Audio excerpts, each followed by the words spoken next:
Hey, everybody. Thanks for being with me. It's the Plant-Based Business Hour. I'm Elysabeth Alfano. We all know that if we want a safe and secure future, we need a safe and secure food supply. And that is plant-based foods, without a doubt.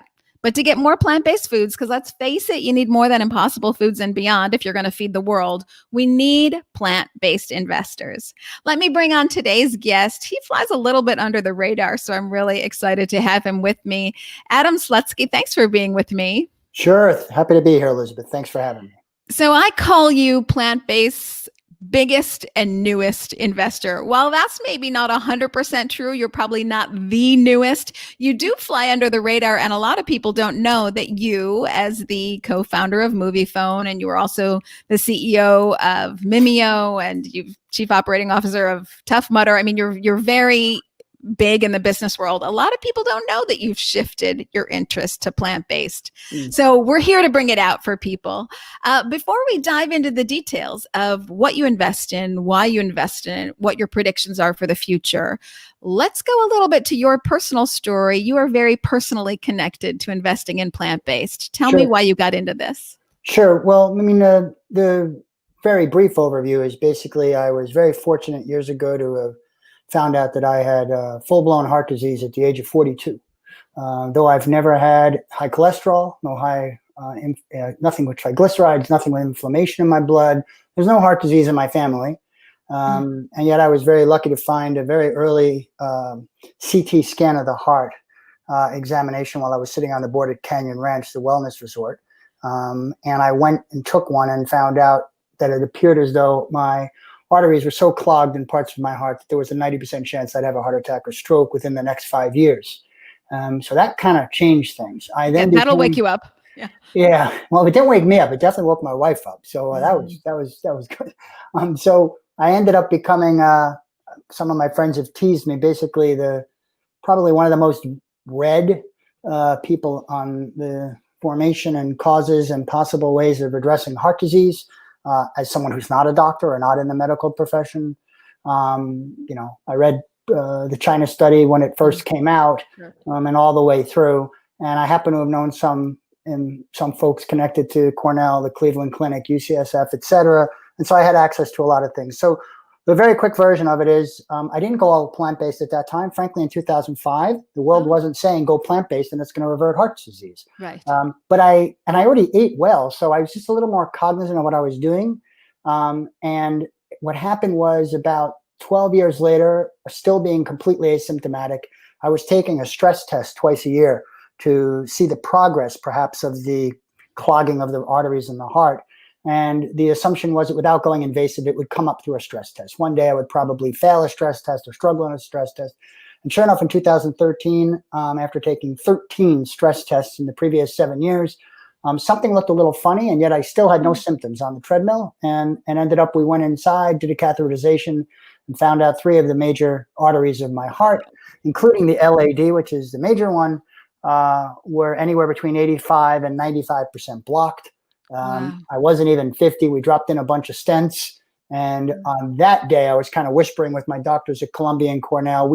I'd known everything about from, everybody's program, from Caldwell Esselstyn at the Cleveland Clinic, to Dean Ornish's stuff, to obviously Colin Campbell's stuff, et cetera, et cetera. And I said, I have a funny feeling maybe I should be going 100% plant-based and maybe all the way down the road to the Cleveland Clinic Esselstyn approach. And my docs kind of nodded at me and said, yeah, if I were you, I'd do the same. So that day, when the stents were put in place, we went 100% plant-based, and also very, very little oils and nuts. And amazingly, we found out a year later, when we then took some more exams, mostly carotid exams of my carotid arteries and the endothelial lining in them, found out that the disease was not only halting, but was reversing. And when that happens, after less than a year of just eating already a pretty good life to going 100% whole food, plant-based, that's shocking. And I realized at that time, this is crazy. I was running the company Tough Mudder, focused on things having to do with wellness with respect to fitness. Sure. And I realized here I am, the poster child of someone who can probably address health through what I eat, not necessarily through what I do for exercise. And I realized this is just sad. We have a third of the people that will pass away this year in the United States are going to pass away from some form of heart disease. And there's a very, very large number of it that's completely avoidable. And I said, this is nuts that we're not telling everybody about this. And such began my journey. And then I started dabbling, meeting with entrepreneurs in the space, making my own investments in the space, and then ultimately came full circle about 2 years later, putting together Gather Ventures, where Gather only makes investments in early stage seed companies that are focused on a plant-based ecosystem. It does not have to be CPG food brands. It can be ingredients, it can be ag tech, it can be services, infrastructure that supports it, the whole 9 yards. But unlike most of the people that would be doing early stage in the plant-based ecosystem, I am not, the Wall Street word would be spraying and praying. So I do not write $50,000, $100,000, $250,000 checks, 5, 10, 15 times a year to lots of things. I will spend a lot of time in due diligence with a company, and the choice to invest is as much a choice to give them money as to give them my time. So my team and I will then mentor them heavily for the first year and for thereafter. But for the first year, you're talking about, 2 or 3 standing meetings a week with Adam and team to help that founder CEO team in any way that I think is best, and is hopefully any way they want to embrace what I can add. And as being a 3-time entrepreneur, most of them are pretty amenable. In fact, I would say the primary reason why people come to our door isn't for the money. You can get $1 million, $2 million from several different places. Today you can, yeah. Yeah, but you can't get a mentor. And so the problem is, unfortunately, while everybody else might see 80, 100 deals a year, and the early stage guys say yes to 15 or 20 of them, I'm going to say yes to 3 of them. And that's pretty much the whole shebang. So let's break that down, because you've got a lot to unpack there. But I'll start first with your personal story. It's amazing to me that you really didn't have any symptoms, and you had 3 of your arteries that were almost 100% blocked. That's amazing to me. And then, of course, the other takeaway is your reversal can't be done by drugs. Drugs Correct. can manage, but what you've done, reverse actual heart disease, is something that only diet can do. And so that the rest of the world doesn't know about this, that even, and I'll include doctors in that, not all doctors even know that, which, astounding and borders on criminal, but that's a different show. By the way, it's a different show, but I do think it's a worthy point. So when I was reaching out to LPs to be investors in Gather Ventures, it was all high net worth individuals that I know from my own business network over the years. And I was shocked to find out how many of them had never even heard of a calcium score. And how many of them said that their cardiologist said that they are fine because they have good cholesterol. And in fact, the good cholesterol was numbers that indeed were not good. Or even worse, that you can only get protein from meat. Sorry to interrupt. Yeah, that's for sure. That's for sure. But then what ended up being very sad and frankly very fulfilling early on is 3 of the LPs in Gather ended up going to see pretty well-known cardiologists in Manhattan that I referred them to, or that they already had been seeing, asking to please take a calcium score test, which they had never had because their cholesterol is okay. Excuse me, there was more than 3. There was several that had never had a calcium score test and went to do it. 3 of them found out that they had a high calcium score and have all since changed their own lifestyle and are very, very thankful, because the reality is it was saved their life. Well, I don't know about save their life, but there's a very high chance I've saved them from some less quality in life. Just like being on the board of Canyon Ranch definitely saved my life. And yes, you're right. The statins, I think it's pretty clear. There are some studies that say they do maybe reverse a little bit of the soft plaque buildup in the arteries, but nothing as dramatic as we've seen from eating whole food plant-based. I don't think anybody who's done any work on it is disputing that fact. There are a lot of disputations around whether or not you should have oils, not oils, what kind of nuts, seeds, and everything else, how much is processed versus not processed at all. And the reality is we're all individual genomes. It's probably very hard to say it for any one person. What I care about is knowing that there's probably 10 to 15% of the Western world that is predisposed to heart disease. And that percentage, if they're not careful, they're going to end up being one of the 30% that end up dying of heart disease. And to know that so much of that could be halted, slowed down, and reversed and that we're not embracing that is just crazy to me. I mean, way more. I'm not saying we should regulate it to the point of what everybody should eat to be regulated, but I mean, think about it. We put seatbelts on people to save people. 100%. Way more people dying from what they're eating than anything else. And I said, look, I've had a very, very, very good, lucky, healthy life, this notwithstanding. And I said, I got to find a way, because this is not going to be a fad. This is going to be a long-term trend. Spent 2 years researching it, talking to everybody in the space, the medical guys, the science guys, the food guys. And I said, this is crazy. This is not going to be some movement that's going to go on for like 3 years and everybody's going to hockey stick like in venture capital for tech. So I said, I got to get all in, and it's going to be something that's going to take decades. And if I can make some money at it for myself and my LPs while also making some good for the world, that's a great thing, because you don't have that opportunity many times in life. Yeah. So let's get into some impact investing. But before we do that, I'll just say my own 2 cents here. So meat and dairy is the new smoking. So it's not a fad to cut down on meat and dairy or cut out meat and dairy altogether. It's going to go the way of cigarettes. I absolutely believe that. And when it happens, it's going to happen really quickly at an exponential rate. And we're seeing that already. And we can see that from the interest in one of your investments. We'll get into that. Sure. But so you live in this beautiful sweet spot. I like to call it the bingo effect. So your passion, which is plant-based living, quality of life, and your skill set really meet here with Gather Ventures and all that you're investing in. So dial it back a little bit. We've already talked about a lot of stuff, but early on you were saying, well, you've got this investment strategy where you only pick 3 entrepreneurs a year, and then you really dive deep, almost to the point of being an accelerator. You're this mentor, as you call yourself, but you're almost an accelerator, not an incubator, but you're almost an accelerator program. And you really dive deep, and you want to be partnering and mentoring with these companies. So your first 3 investments were The Beat magazine. And I have to do a shameless plug. I will say that I write for The Beat magazine, and here are some of the things that I've done with the very fabulous Lucy Danziger. She's so great. Just Daisy Fuentes there, Richard Marks, and John Sally, some of the stuff I've done on The Beat, which is so fun. So The Beat, which is, if you don't know, thebeat.com, is a health magazine, I would say. Lucy, who came from Self, the magazine, it's got a very plant-based diet focus as opposed to other things. Although it does have celebrity news and culture and what's changing in the world. That Parmella cheese and Forks Over Knives. So I want to get into a little bit, because you said, I only go with 3 a year, and I really try to do early stage, but Forks Over Knives wouldn't be considered early stage at all. And then, of course, The Beat is the earliest stage you could possibly be, because you launched it this year. So tell me how you decided to choose those 2 media platforms, really, and then Parmella, which is food. So all the way a different category. Yeah. So actually, not to be patronizing, that is a great question, because most people don't focus early on the fact that, so the first 2 you did aren't food companies per se. Exactly. They're right. actually media or content assets. Well, look, I'm coming out of my earliest days, even at Moviefone. Moviefone was an aggregator of information that made it more convenient for people to get access to showtimes, movie locations, buy tickets, and all that stuff.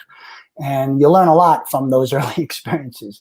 And I found for myself that even with a very deep network, more years under my belt than maybe I'd like, I was struggling to find out the real true kernels of what the heck is going on in the plant-based ecosystem. And I said, this is nuts. Now, there are a lot of sites out there that are really the manifestation of people who have particularly strong views on certain things, right? I mean, like, even if you go all the way back in the day from the late 40s and the Cotswolds of England all the way up through the 60s and 70s with PETA to now, there's a lot of animal rights cruelty prevention, which is wonderful. But it wasn't where I was coming from. It happens to be that the things I support also prevent animal cruelty, but I don't start with that. I start with human health. So what ended up happening was I said, I can't figure this out. I don't know why there's not one great site I can go to that gives me curated content and aggregated content about everything having to do with plant-based. What is it? What does it mean? What is good for you? How do we define good? What do the medical studies say about it? Where can I learn more about it? Who's a doctor I can go to that can tell me more about it? All that stuff. Second, I was fascinated by the fact that there was nothing in the community spot that was really letting it be a platform for everybody who was interested in plant-based, yet not necessarily a zealot, right? There's nothing wrong with a zealot, but they're already there, right? And the key from the marketing perspective was to have a big umbrella and a big tent to invite everybody in. So I don't want to be critical of someone who might say, I'm going to eat one more piece of broccoli a month, and say to them, that's not good enough, right? Mm-hmm. That's a start. And I wanted to embrace that. But I want people to embrace things in the right direction. And so there was no community. There were things like Happy Cow, right? But there was no like kind of Yelp to TripAdvisor to Happy Cow on steroids having to do with rating products, whether they be in the markets, rating restaurants, rating experiences, literally all the way down to mom and pops who are making great brownies. And third, I was really frustrated by the fact that even today, I can't buy most of the products I like to buy that are plant-based online. Because a lot of them are coming from businesses that are $1, $2, $3, $4 million a year in revenue. They can't make enough product. They can't make enough product. They can't make enough product. They don't want to do the drop ship. They can't deal with the logistics of it. And just if it's something that has to be cold or frozen, it adds a whole new dimension to it. They're not large enough to be on Amazon's third-party marketplace, or whatever the case may be. And I was like, this is crazy. So my theory was, if I can fill a need for aggregation and curation of content, creative, and if I can create through that a foundation that leads to a community that embraces this and can share things about it, information and knowledge. And then third, perhaps create a marketplace one day of products and services related to it, which doesn't have to be food products. It could be lots of other things too. I said that would probably be cool. And that's where originally I was talking to my partners at 25 Madison. And I said, look, I don't know what the heck we're going to call this thing, but there's a plant-based portal that's waiting to be born. And we spent about a year thinking about it, drafted in Lucy, and then it became the Beat. And then, now it's just like flying. So, it is gangbusters. Truly, if you don't know about thebeat.com, I'm not sure how that's possible, because it really has taken the plant-based world by storm. But I want to get into what you've said a little bit, drill down a little bit more. So right now, the Beat, of course, is content, and it's creating community. Forks Over Knives is also a magazine on magazine stands, and it's a website, and it's recipes, and it's a diet platform.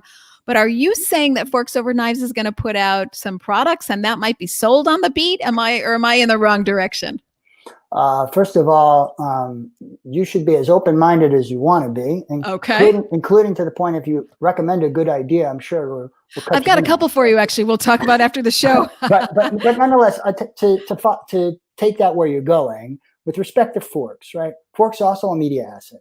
Forks, in my opinion, is the most well-known brand for what I'll call the Mount Olympus of plant-based eating, right? So we can argue all day about, the great things with Patrick Brown and Ethan Brown and Impossible Food and Beyond Meat and everything else. It's terrific what's happening, okay?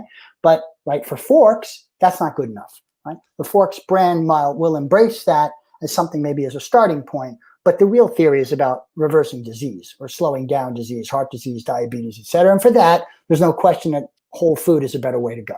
Right. I've known Brian Wendell for a long time. Love him to death. Hats off to him. He is the founder of Forks Over Knives and the creator of the movie and the media empire. And I've just been talking to Brian about a lot of stuff, and we found a way to work with each other. I actually don't see them competitive in any way. The Beat is much more almost like, I'll say, like for the flexitarian in mind and patient. Yeah.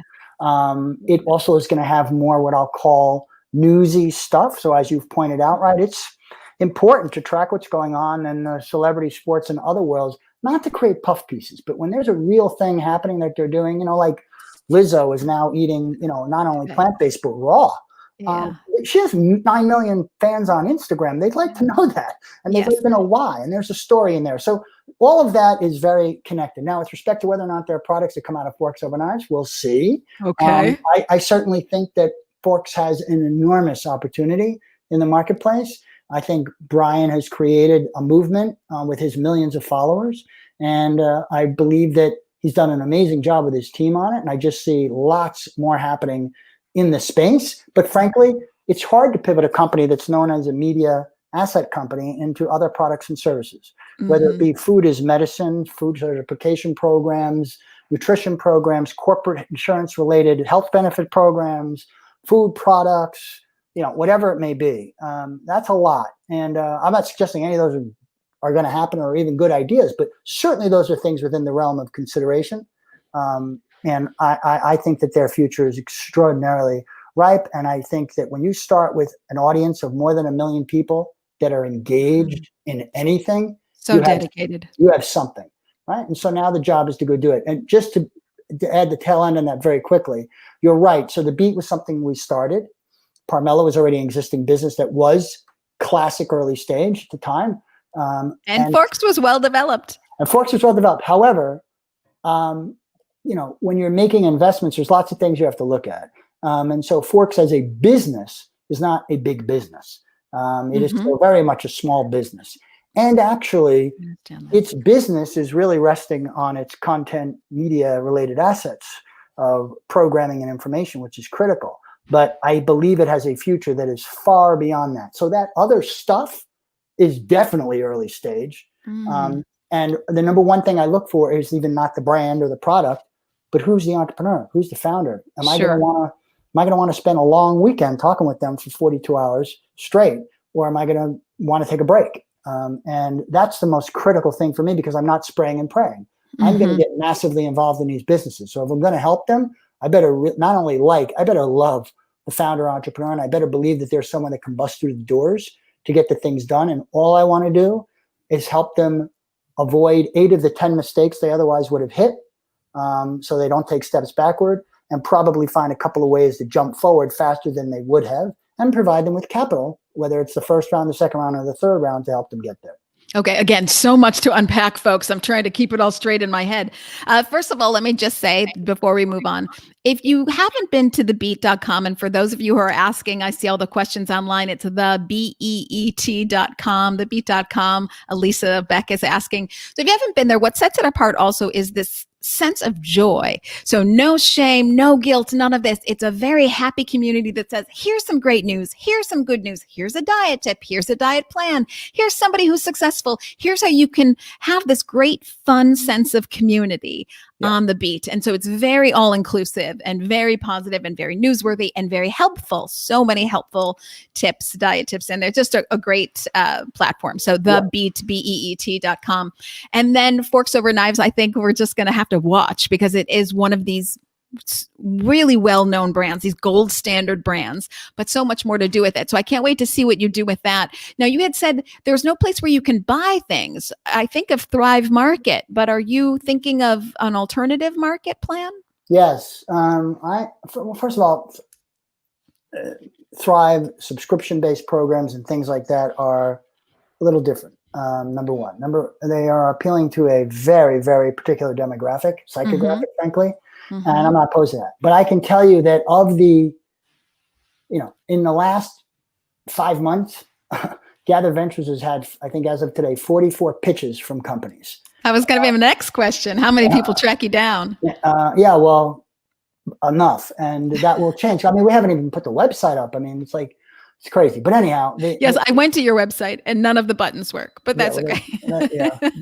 Give me a few more weeks. It just, frankly, for a lot of people, starting that website is the beginning. For me, I already had my network of people I was looking to work with and do things with, and it will come. It just wasn't priority number one. So what ended up happening when you're talking about like Thrive or a marketplace. So I would say 80 to 90% of the companies that are food-based and the plant-based that we see as companies, which might be very little revenue, preferably $1 million, $2 million, $3 million revenue, vast majority of them, 80%, do not have their products sold online. Well, that's nuts. That's insane. Because right now, we want to talk about the real early adopter. It's already the zealot who's vegan, whether it's for animal rights, human rights, environmental reasons, whatever it may be. I mean, they're trying products that, you and I are going to see at the, trade shows when they come back after COVID, right? But we're, sure, you can get any day product, and you can get a lot of things. You can get the Yokos, and you can get a lot of you get tree line cheeses and things like that. But good luck finding a lot of the other ones that I'm talking to right now, whether it's Parmela or someone else. And not only can't you get them in retail often, or if you can, they're only in 3,000 stores, and it's dominated on the West Coast or the East Coast. They just don't have an online presence. And that's a shame. And a dear friend of mine was the guy who really built Etsy, the goods marketplace. He was the CEO, and before that, the CTO for years.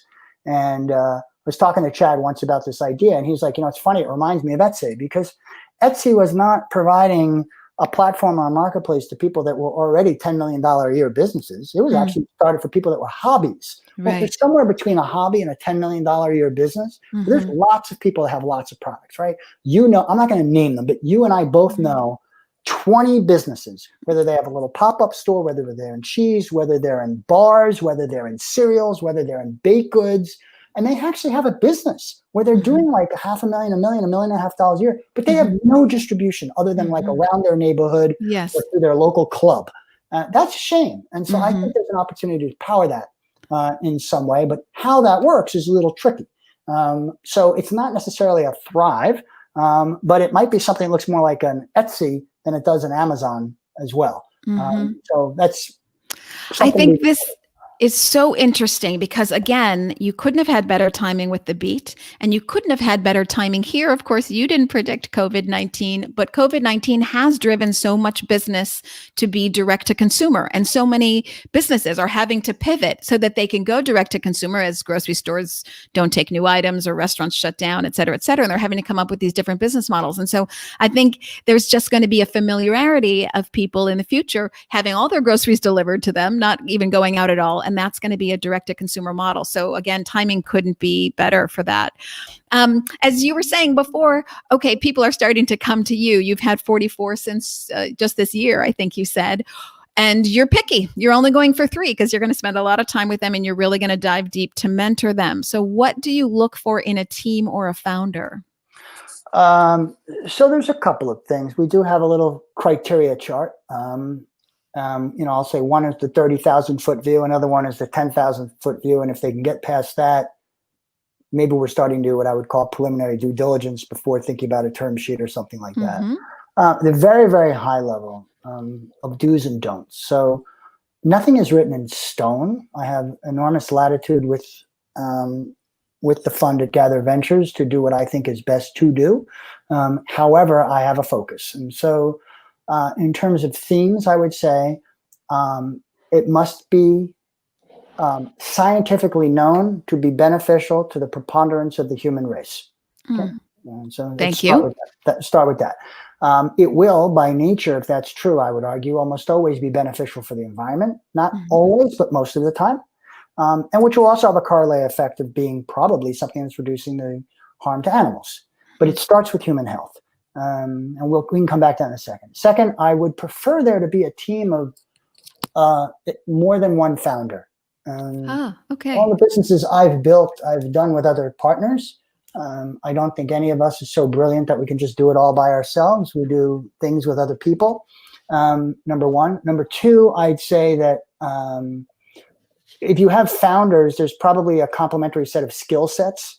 And there's also a relationship that has somewhat been established, probably emotionally. And then we get to point number 3. I want them to be around for 2 years. I don't want startups out of the gate because I want to see how those founders are still gelling after 2 years. Well, that wasn't the case with the beat. That is correct, but I started it. So it was an excuse. It was a little different, right? Yes, I guess you've got some years under your belt. So. 25 Madison, and I started it. And I think that was a pretty good team. And we've known each other for years. But you're right. That is correct.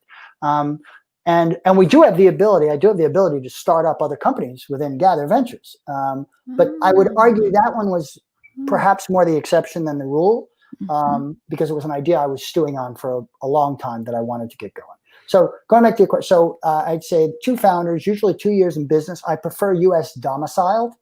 There are a lot of European inbound and Asian inbound. I mean, people are asking me to go talk at Singapore, and I'm like, it's just not going to be worth my time because I'm not investing in Singaporean companies right now, or even Asian companies. Now, if there is a Asian or UK or European-based company that is considering having a full subsidiary that could even have different ownership structure in the United States, then I'll engage. Right? But if it's something that's just focused on Europe, that's not for Fund 1. That's not what we're doing right now. It's just too much stuff floating right here.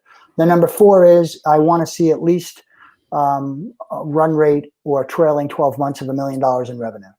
Okay. So I don't want it to be something that's just making their first cookie and selling it because as an entrepreneur, I always remember, man, that first $1 million is really hard to get. So if you can get there, that's a nice filter. And those are some of the key things I would say. And when it comes to the economic model, if they're on the food side of the house, if they're not already at 40% gross margins net of trade and everything else, or they don't have a clear path to getting there, I'm probably going to be less interested. Okay, so no pre-market products. You want something already in market, already with a run rate, a solid team, and some nice health benefits, which we're all grateful for. So I do want to ask this question. Holland, I hope I'm pronouncing this right. Holland Hamid wants to know, how can they pitch you? Well, I guess when the website comes up, there'll definitely be a page for submissions. If in the interim, if there's a way to reach Holland Hamid, I can tell him how to. I don't actually care. You can just send me an email at adam@gatherventures.com. I was going to say, send them to me, and I can send them to you. Okay, everybody. Okay. You can't play the role of pretend that I want to be involved in early startup companies and not be willing to be transparent about how to reach me. The reality is, I want everybody to reach me. Just that Holland is jumping a little bit ahead of the rainbow, and that's fine. Good for Holland. So you had mentioned that you are you've just finished your first fund, I believe. Is that correct? You've just finished. The fund is still open. We had our first close early in the year, which was very successful. But if you know, most of the listeners probably don't know, traditional U.S. venture capital private equity funds, they have a window of time to raise money from their first close. If you're in your 12th fund at Sequoia, or Kleiner Perkins, they're going to have one close and they're done. Right? But when you're having a first or a second or a third fund, it's going to take a little bit longer. So we had our first close, and we already had a second close. But I will leave the fund open until I hit the maximum that I want to raise, or until the first anniversary of which would be basically the end of this year. So if we hit the maximum of 35 to 40 million, we close the fund. And if it's still under that number by the end of the year, I'll leave it open because the partnership agreement provides for that. Okay. Well, the reason I asked this question is because I'm wondering, okay, there are people like yourself. You had a health scare. You started educating yourself. You decided to turn around the Titanic, reverse your heart disease. You're very health conscious and health oriented. You've gone vegan. But I'm wondering who else is in your fund. Are they people who are motivated by health? Are they motivated by impact investing? Or are they just seeing, hey, dollar signs are here in the plant-based market? Right. So obviously I can't name names of people that are in the fund. I can tell you it is no institutions, no endowments, no corporations. It is all high net worth people, number one. Number two, but are they down with the impact, or are they more about the money? Okay. I'm answering your question. I'm just trying to give you the full context on it. So that's number one. Number two, I don't think there's anybody in the fund that is not deeply aligned with the underlying mission of why I'm choosing this area, which is for economics that drive human benefits. I definitely met with a few people. I'll never forget. I met with this one guy who we had lunch, and he was telling me how he's so fascinated by the plant-based movement and how it's moving and da-da-da-da-da. And, and then he ordered like a bacon cheeseburger. Yeah. And then he also had a milkshake. I haven't seen that in a long time. And I was like saying to myself, this guy sees the economic opportunity, but he doesn't understand what I'm really trying to do. So I'm not going to have that guy come along. All right. So there's no one who's in the fund who does not recognize and support the benefits to human health and to the environment in particular of everybody consuming one more plant. In fact, there was a time I thought I'd call it One More Plant Ventures, because that is the principle of what it really is all about, which is I want if everybody ate one more plant a month, let alone a week or a day, the world would be a lot better off. And completely. For those who want to move all the way up the hill like me, or like you, or like Brian Wendell or somebody else, great. But the reality is I'm not going to make more money, and I'm not going to make a bigger dent in the world for myself or for my partners by getting, let's just for argument's sake, say 1% of the country claims to be plant-based, okay? I actually think the number is smaller, but nonetheless, we can argue about that. If that's true, we're not all going to be really successful by quintupling that number to 5%. That's tiny. What would be way more interesting and way more beneficial economically and societally would be if we can get 80% of the people to move 10%, just 10% of their own intake away from those things that are not as good for them towards more whole food plants, or certainly lightly processed plants, that's easier for them, that would have a much bigger impact than just trying to get everybody to become a vegan zealot. I never describe myself as a vegan. And when people ask, I've always described myself as plant-based. I actually think it's accurate to do that, because I think a lot of people associate veganism being with, no leather, no having cosmetics that might have been tested on a rabbit's skin. I mean, those are all wonderful, nice things. I'm just saying, like, I got enough that I'm trying to filter on, and I focus on what I'm focusing on. And so it is different too, because there are a lot of people that, Elizabeth, that are in the kind of early stage of plant-based investing, that in particular investing that come from an animal rights perspective, which is wonderful, right? But I tease my friends a lot who are in that space. I know them all pretty much, and they have things that come by their desk. Sometimes they think maybe Adam would be interested, and then they remember, no, this one is super processed, and it's got a lot of things in it. And while it's plant-based, it's not necessarily really that much better for human health. It does help a lot of cows to still live and a lot of fish to still spawn, but it may not necessarily meet other qualifications. So just like Brian Wendell at Forks Over Knives on nuts and oils and things like that, if the main ingredient of any product is coconut cream, Gather Ventures is not investing. Is not going to do it. Okay, so you are really very specific, very targeted. Well, I mean, when you get into it, there's more specificity. I'm just giving that as a good example of one. And that's, of course, if you're doing food, but you're not always doing food, like we see with the beet, and maybe there's going to be some portals coming out at us. But I just want to reiterate here exactly what you say. I couldn't agree more. Every step counts. And if we can get people to go 100%, well, awesome, rock star for us. But if we could just get people to go 10%, we'll take it, because every step counts towards your health, towards the environment, towards animals, and I'll say towards your wallet, because it's very expensive to be sick. We've talked about drugs and stints. And if you have people all at the age of 65 going on Medicare and they all need stints, you are talking about bankrupting Medicare. So, and your tax dollars, we're not even getting into this conversation today, but your tax dollars go to fund things that, maybe you don't want them to fund. So there's lots of reasons for the economic health and the better heart health of the country. Right.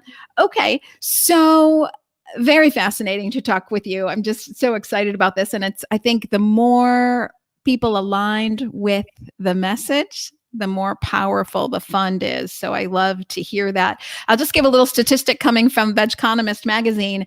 So far in 2020, we're only halfway through the year, there's been $1.1 billion of money invested into plant-based foods. That's more than double all of 2019.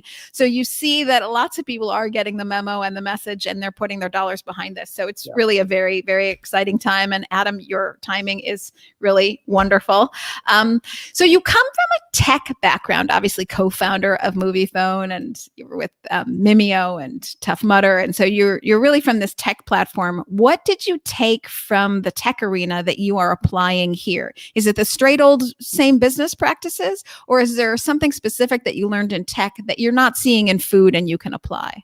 Well, I'd say more broadly tech and media and consumer experiences, but I understand what you're saying. There was tech at the base of all three of those in many ways. There are many things that are portable from one to the other, right? I mean, consumer businesses, I'd say if you break it down from consumer to B2B businesses, the differences get the similarities even get more, they're more germane, frankly, across all these different verticals. I think that the particular things that I rest on is, if we're going to talk about, let's say, an analog to food, the reality is, like in so many other consumer experiences, especially ones that are tech-based, you're one and done. You don't have two or three swings at the bat, right? So it is very important to understand, how do I move quickly and get something that's very good, so that the consumer's going to have a first trial, very good experience, recognizing it may not be, frankly, an excellent experience. And there's a difference between those two, because if someone is going, a lot of entrepreneurs, they run out too fast and the product stinks, and then they're in a lot of trouble. They're dead, right? But there are others actually that refuse to release it until it's perfect. And if you refuse to release it until it's perfect, I would argue it will never get released.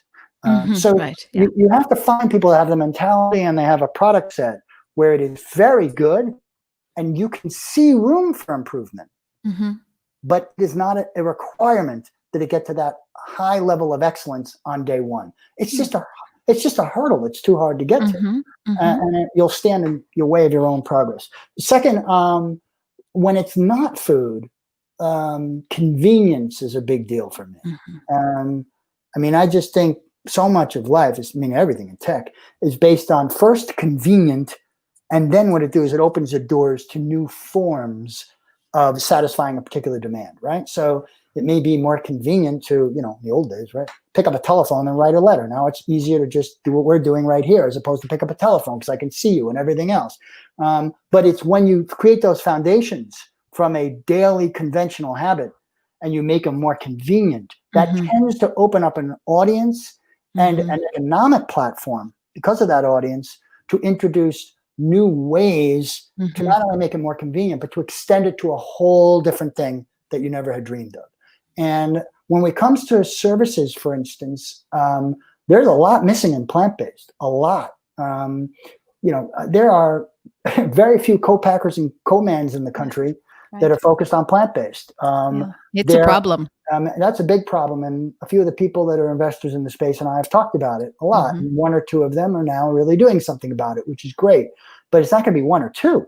I mean, there's going to be 20 of these things. It causes a bottleneck, just for people who don't know. So you have these small companies that are ready to scale up with their product, and they don't have a co-packer who can help them scale up. So you have this bottleneck that can't get the products out to the mainstream distribution platform. And then those co-packers and co-manufacturers are not yet in the habit of being helpful innovators on formulations or other processes for those kinds of products. That's a problem. I mean, I know that, I'm sure all your listeners know Beyond Meat, but I remember when I was reading the prospectus for Beyond Meat, way back before they went public, and I was like shocked to find out that almost all of the products were actually going through a meat processing plant at one point or another, right? Isn't that amazing? Here they are on an animal rights and environmental issue, making an alternative. But the only place at scale that they can get some of it produced is in a meat processing facility. That's crazy. So there's a lot, of that's missing. I often say that, it's obvious to all your viewers anyhow. I come from a Jewish heritage, and there's a joke that, a company like Manischewitz, right? Most Americans know Manischewitz must be that Passover thing, Jewish thing, kosher thing, whatever, right? Well, that's at a brand level is one thing, but what about at a production and distribution level? There are different things that need to happen for kosher products than not. There are different things that should happen with plant-based products. Some are lightly processed, some are not. There are different things that may or may not be added to it. Just like we have allergen products and some of the nuts and things like that. So I think there's a lot messed up there. And I think that there's going to be a lot of movement in the picks and shovels, as we call it, of the industry. So the machinery as well. Yeah. I think machinery, I think the technology, I think the processes, I think the storage, I think the things around shelf life, I think around, I got something this week about a new kind of, cashew plant that's being nurtured in another part of the world. So I'm not interested in it, but that was interesting. It has a higher yield. A company like Purus, which you probably have heard of, right? Those guys have done an amazing job, building something that most consumers don't know about. But without Purus, there is no Beyond Meat. There's no Beyond Meat or Uncut Burger or, Correct. The Lorenzen family's done an amazing job with that. So I think that there's going to be much more like that than we know of. And it will be more on the B2B infrastructure side. And I would not be surprised at all if Gather Ventures finds out that more than half of its dollars get devoted to infrastructure and B2B than to consumer food products themselves. Yes, sorely needed, desperately needed, immediately needed. So thanks, Adam, for getting on that. That's great. No problem. So you talk about investing from a health standpoint, but you also have this wonderful tech background. I'm wondering, are you going to go into cellular agriculture at all? So there's some health questions there maybe. So I wondered, but there's some environmental benefits. So what are you thinking there? Yeah, great question. The reality is, I will filter right now on anything that we call cellular meat, lab-based stuff. I will filter it out. Okay. And I will filter it out because, and this is where I have the biggest probably break with a lot of my friends who are in the plant-based ecosystem for investing, but are more focused on either animal rights or the environment. There's no question it's great for those things, more especially for the animals. But the reality is, I think the jury has ruled on whether or not, for a large percentage of the population, animal-based proteins are problematic. Right. And they're especially problematic at big quantities. That does not mean everybody. An English friend of mine once said, yeah, but the Queen is 94 and Prince Philip is 97 and they're eating, black pudding and sausage and bacon every day for their lives. Look at them. Well, I'm not saying for everybody, but unfortunately, a third of the people in the UK this year, of the ones that die, a third of them are going to die of heart disease. And a lot of them would have been benefited if they didn't have this issue. So I do filter out the cellular stuff right now, because if it's still using an animal protein, it's not good. It's like the company Perfect Day. Perfect Day. Flying off the charts. Everybody's interested. It's amazing what they're doing, but it's still using the whey proteins and other things, which in my case, my personal case, is a no-no. So what I want to do is strive higher to actually find the replacements that also don't create a problem down the road. The road for not 1% of the people, but a very big percentage of the people. And we're decades away from knowing everybody's genome to the point of knowing, where they could say, Mr. and Mrs. Slutsky, your baby's born here, and we can tell you that they can eat meat and animal products all their life and they're never going to have a problem, or they better stay away from it. They're going to have 3 kinds of cancers and heart disease, right? We're a long time away from being able to know that. And until we are, I'd rather err on the side of something that we know is good. And if it has the corollary benefit of being great for the planet and also better for the animals, even better. And also, I should say that there are very, very many types of problems. Some might die from eating animal-based proteins, but some just might have a lesser quality of life. So, obviously, we all want to get the best quality of life that we can. But since we're talking about the future, genomes, et cetera, you are particularly poised to answer this question. When I ask people about what are their predictions for the future, they usually say, going plant-based. So of course, we know that. Beyond that question, beyond going plant-based, what do you really see happening? And maybe you already answered this with co-packers, et cetera, but what changes do you see happening in the plant-based space, I'll say, in the next 2 to 5 years? So in being transparent for the whole community, without necessarily tipping my hat towards the things I might be competitively focused on, I would argue that the revolutions that have happened in, let's talk with food first, things that have happened in the milk side of dairy are now going to happen in other places of dairy. And I don't necessarily mean yogurts, but certainly things like more in the frozen desserts, certainly more in the cheeses, certainly more in food service cheeses, certainly more in branded cheeses, artisanal cheeses, mass cheeses. On the one hand, I think the frozen aisle is due for huge disruption. It's a very complicated part of the marketplace for retailers. I mean, there's slotting fees and everything else that most people are dealing with, but I talk enough to the merchandisers there. They're looking for more stuff in the plant-based. Well, and they're looking at it from many levels. Those that are kind of intro to plant-based, to those that are higher up, more like Dr. Prager's, let's say, plant-based. But maybe something that's even further high up in terms of plant-based. And they want it, it just goes back to convenience. The more it solves a solution as opposed to a part of a solution, the better it is. So I would argue it's why prepared meal deliveries, I think, are actually a very interesting market, especially now. People just are dying to do things faster and better for themselves. And so if I could get a part of the plate, that's interesting. But if I get the whole plate, that's better. I think baked goods is going to be a big area. The whole area is just so messed up. There's egg and butter in the vast majority of baked goods in the supermarket. And I think that there's going to be a big disruption there. When we talk about tomorrow, no. Is it going to be probably 3 to 5 years? Yes. I think you're going to have brands that come out that are only doing things that are plant-based. I think you'll have ones that are plant-based and also environmentally sensitive and focused, like they may not have any palm oil in it. I don't care if it's sustainably produced palm oil or not. I think there's a lot that's going to happen there, even in snacking. I mean, if I go to a convenience store before COVID, and I was driving around, I want to go in and get a snack. other than a banana or a piece of fruit, it's hard to find something that's pretty whole food and doesn't have egg or butter in it. And I think that's going to have to change, which is not only going to create branding opportunities, it's going to create more of what I call the input opportunities for other kinds of butter replacements and other things like that. And so I think that, everybody's favorite bread, and most of my friends I have, is sourdough, right? There's no butter or egg in sourdough. Right.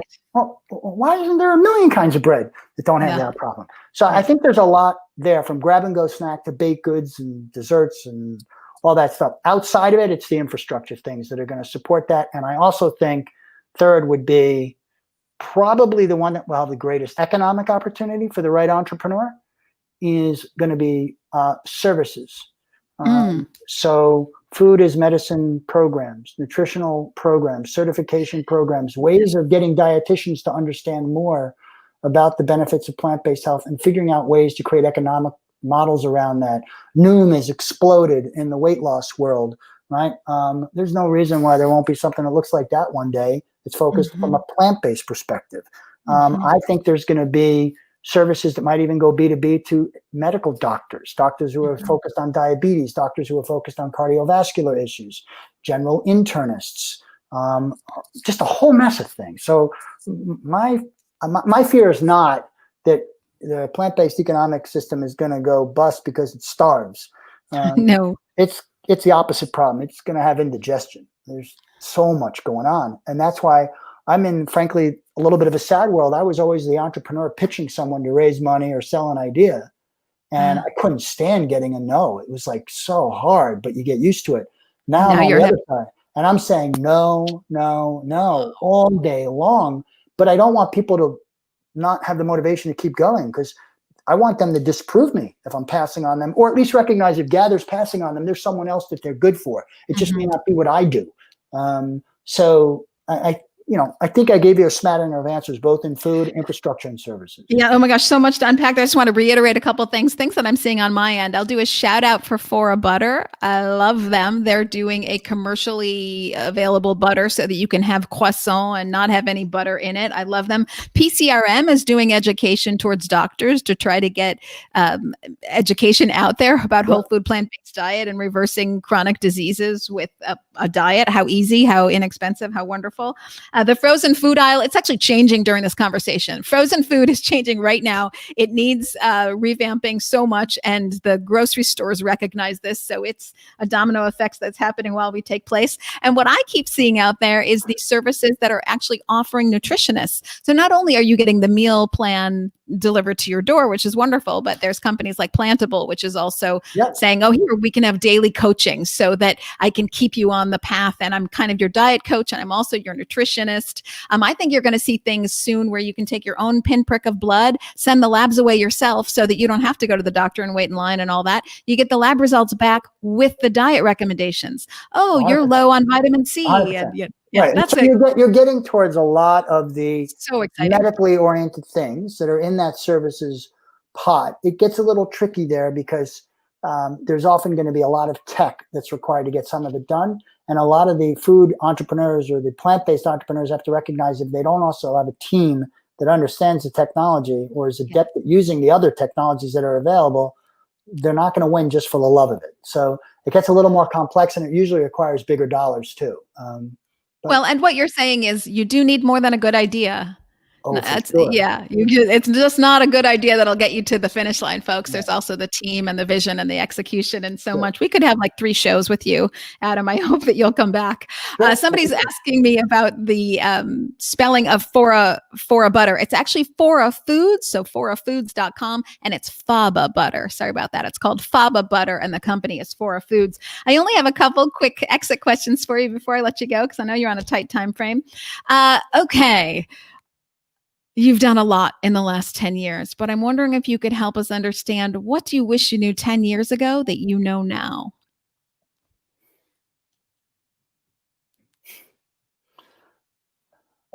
For my family's benefit, the art of listening carefully. All right. Having 3 girls and a wife in my family, something I wish I understood earlier. My passion can sometimes manifests itself in overflowing loquaciousness. And when I am listening, maybe I'm not listening as carefully as I could have been. And so I'm saying that just personally.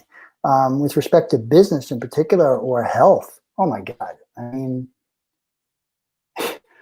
I think it's unbelievable that the work that even Colin Campbell was doing years ago was, work that began really in the 80s. And here we are today still arguing about whether or not it's good or it's not good. I mean, I had a phone call this morning with 3 people telling me, very educated people telling me that, it's just too bad that they have to have dairy products in their house for their children that are under 3. Well, that's just not true. Factually incorrect, unless they're baby cows, unless they have given birth to baby yes, cows. and there are circumstances for that, but that was fascinating to me. So I think all the things that we've learned, but we didn't do anything with for too long, and that does happen in many other fields, right? As you mentioned cigarettes earlier, we knew what was going on, just wasn't happening. And I'm not here to lambaste on all the conventional food companies, but there's a lot going on. It's not exactly a fact. And I wish we had all learned some of that earlier. I wish that it was today a common practice that, frankly, if you had even mildly high cholesterol, that more doctors would have recommended for people to go get a CT score of their heart, CT scan of their heart, get a calcium score, because 10% of the people are going to be asymptomatic with heart disease, like me. And most of them are the younger ones who are also fairly fit, and which is why their body is masking some of the symptoms that otherwise would be apparent in someone that wasn't as fit, overweight, whatever it may have been. So, some of the things. And in terms of, I used to think that I always had to kind of grow up to be something. And now I'm almost 57. I realize now there is no growing up.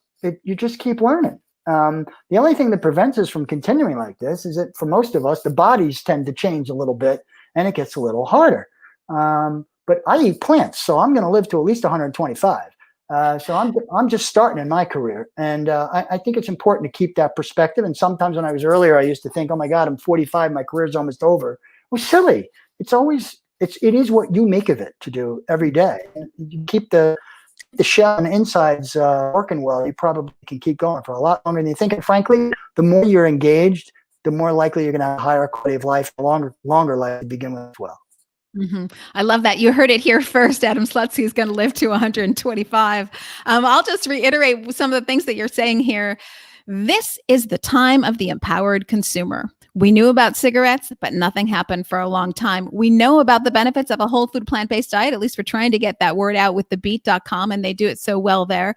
It is the time of the empowered consumer. If you are waiting for politicians to fix your life, it ain't never going to happen. So you've got your dollars. You put your dollars where your values are for your own health, for your health of your family, for the health of the environment, for the future of your kids, for animals, and for your wallet. And you are going to see things shift. So change always starts at the bottom. And that's one of the things we're doing here. And so I'm so grateful to Adam for putting some of your dollars out there for the benefit of humankind.